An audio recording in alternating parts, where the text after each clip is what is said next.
अब आप सबको देवी माता जी का गीत मिलेगा, पचरा गीत मिलेगा।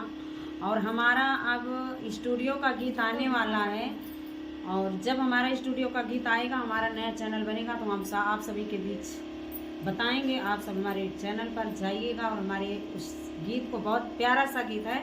अभी गाना नहीं बताएंगे कौन सा गाना, क्योंकि अभी हमारा रिकॉर्ड नहीं हुआ है, लेकिन वो गीत हमारा बहुत अच्छा है, जो कि पियावा दुलारे तर्ज पे है हमारा गीत।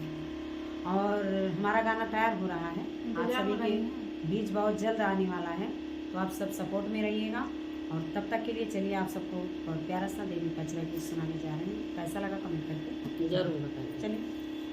मैया मोरी उतरी ने बारी फूलवारिया, गाउलई के मिलने का जाए हो माई। मैया मोरी उतरी है बारी फूलवारिया, गाउलई के मिलने का जाए हो माई। गंगा जी कई पानिया मैया माचरी जुठार ले गे, तुआ कई जलवा चढ़ाई हो माई।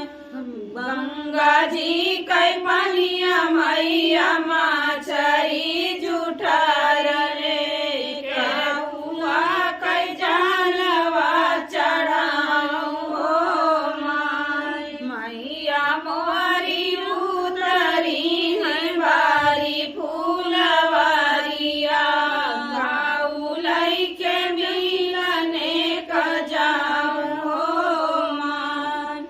अड़हुल कई फूलवा मैया भावरा जुठार ले के, दुआ कई हारवा चढ़ाऊं हो माई। अड़हुल कई फूलवा मैया भावरा जुठार ले के, दुआ कई हारवा चढ़ाई हो माई। मैया मोरी उतरी है बारी फूलवारिया, गाउलई के मिलने का जाऊं हो माई।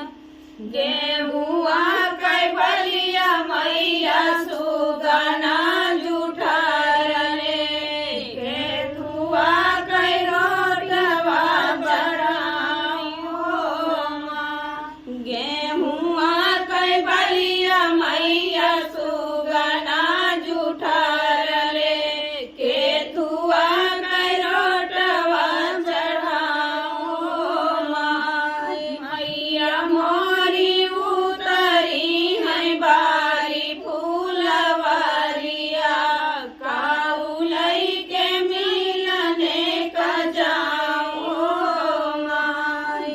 गैया कई दूधवा मैया बाछड़ा जुठार ले के, धुआ कई दूधवा चढ़ाई हो माई। गैया कई दूधवा मैया बाछड़ा जुठार ले के, धुआ कई दूधवा चढ़ाई हो माई। मैया मोरी उतरी है बारी फूलवारिया, गाउलई के मिलने का जाऊं हो माई। मैया मोरी उतरी है बारी फूलवारिया, गाउलई के मिलने का जाऊं हो माई।